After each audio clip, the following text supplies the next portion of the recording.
Hi, people. My name is Angie Power Disney. I'm a semi-retired journalist, and my blog is angelascaches.org, ANGELASCACHES.org.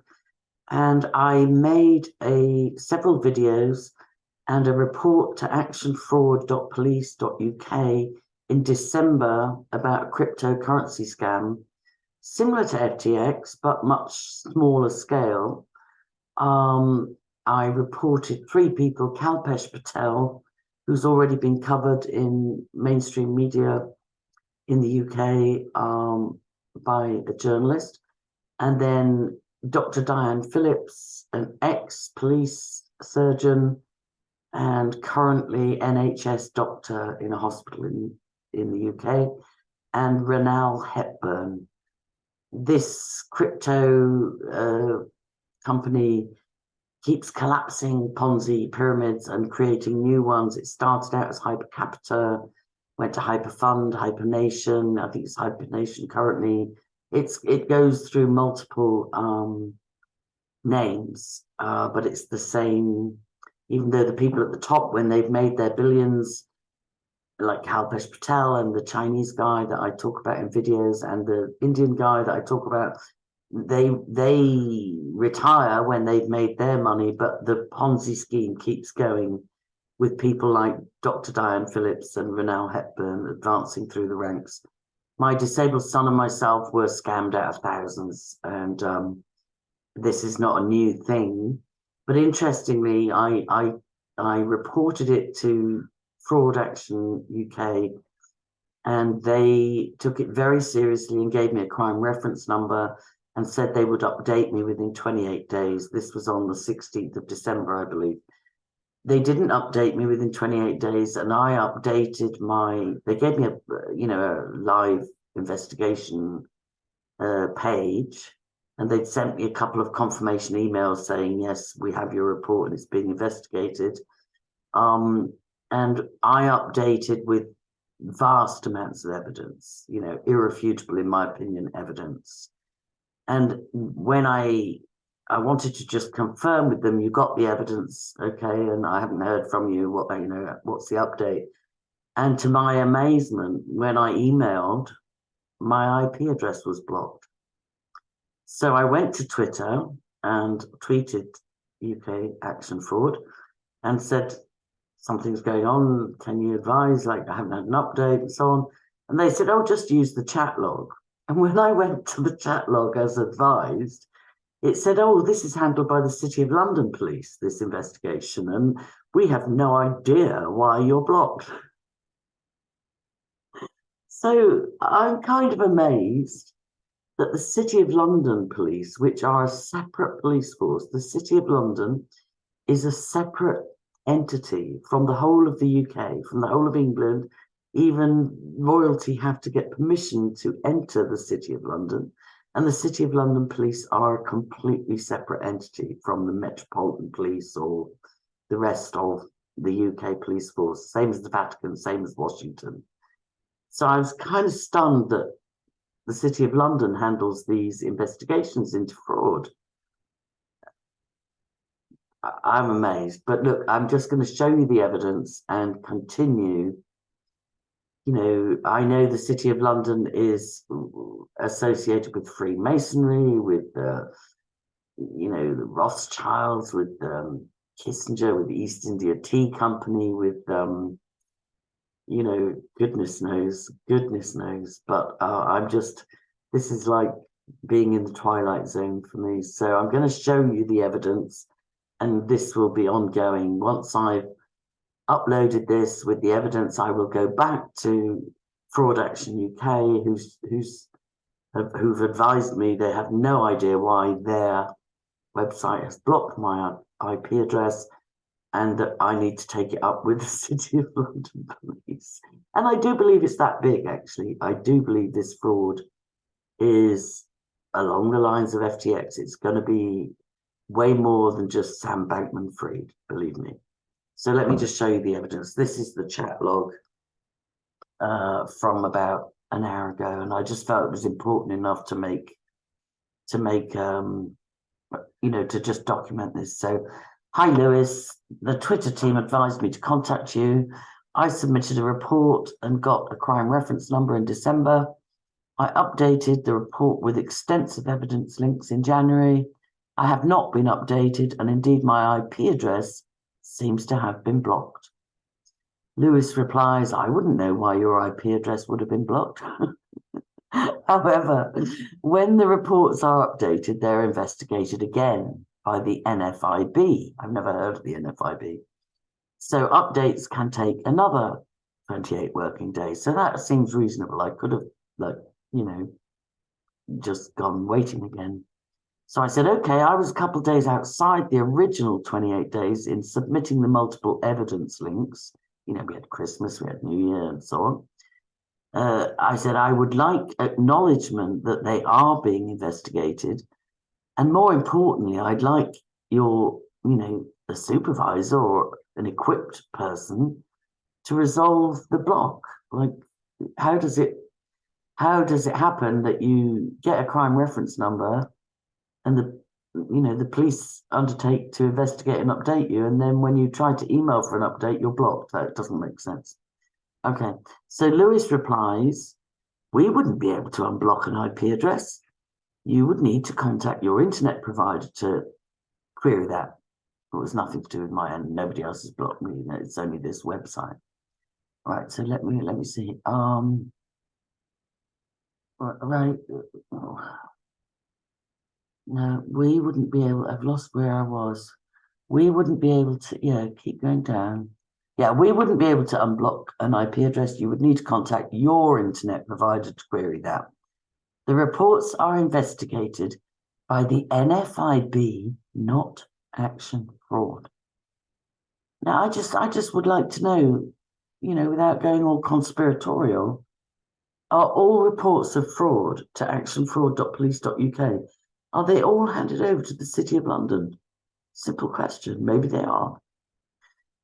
And then I say it's not connected to my internet provider, but something that has happened from your website. That's the truth. Please give me contact details for NFIB, as the Twitter team advised me to contact you. And I said, I will copy our interactions to the Twitter team for all to have the information. All to have the information. Yeah. No, we'll go down from there. Sorry, I've got somebody helping me here. Yeah. So I will copy our interactions. Yes.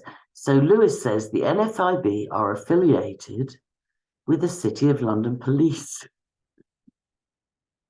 What has happened from our website?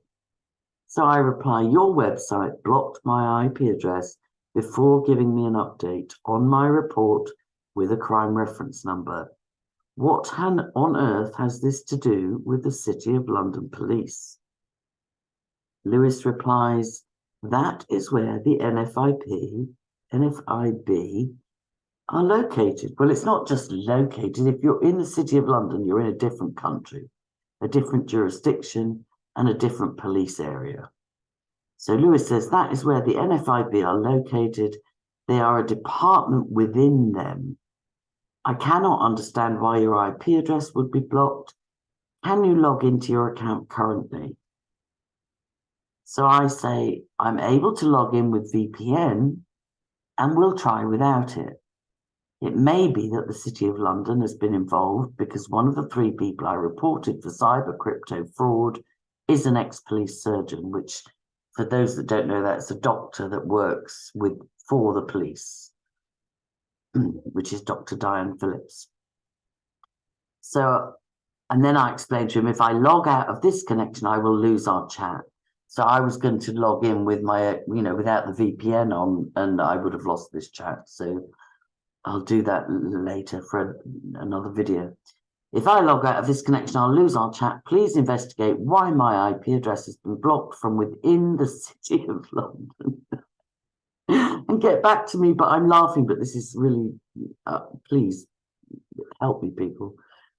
and get back to me by email. And then I said, I was promised an update within 28 days. Good. Now Lewis replies, the allocated time scale is 28 working days. Okay. All right. So then I wasn't outside of that with my report then, because that wasn't specified. I was told I'd get an update within 28 days, but now he's saying 28 working days. So my update of the links was still within 28 working days, but it resulted in a blocked IP. It was shocking. But it says can sometimes be extended due to the volume of reports that we are dealing with at the moment. And this can also depend on the information provided in your report. And I said, I've not received any update and my page is still active, though email communication is blocked. So that's interesting to see that it's 28 working days. That wasn't made clear originally. Then Lewis says, I'm unable to pass messages to the NFIB. So even that's weird because fraud reports go to fraudaction.police.uk and the NFIB within the City of London investigate. So how can Fraud Corruption UK say they're unable to pass messages? That doesn't make sense at all because they obviously have to pass on the reports. So I say, can you please give me contact details for NFIB? I will record these chat details and thank you. Please log our interaction. Lewis replies, I'm unable to. Dear God, I don't have them available. As mentioned beforehand, they're a department within the City of London Police. That's pretty unhelpful, Lewis. Anyway, so I say thanks, noted, and good day. Lewis, and this makes me wonder if he's a bot. It said it was a live chat person. He says, my pleasure. Is there anything else I can help you with? You didn't help me with anything except for telling me that the City of London Police, which is a completely different jurisdiction and body, investigates fraud in the UK, which you're just a conduit as far as you're saying. So I say, sadly not, despite the Twitter team advising me that you could help. He says, I'm sorry about that. Thank you for using the Action Fraud chat service. Lewis has left the building. I actually have to question, I wonder if he was a bot. I honestly, is that a human being? I don't know. But look, it doesn't matter if it was a human being or not. The shocking thing to me is I made a very credible cryptocurrency Ponzi scheme scam report. I got a crime reference number. And when I went to seek an update, I found my IP address blocked. And I'd not been informed in the beginning that it was 28 working days, which is good because I definitely filed all the evidence within that. And but I think people should be informed. But for some reason, I don't know if everything UK fraud action, fraudaction.uk.police, whatever, is all of that handled by the City of London or just high-level cryptocurrency fraud? So I'm just saying there's more than Sam Bankman-Fried in this. And I don't want to be, I know Dr. Diane Phillips told me she made 90,000 in one interaction. I believe she made at least a couple $100,000. But, you know, people she recruited, like my son and myself, lost our little savings, thousands, you know.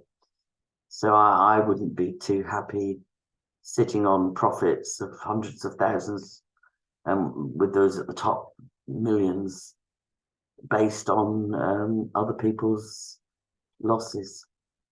So I'll leave it there and I'll update you further as I get updates. Thanks so much. God bless.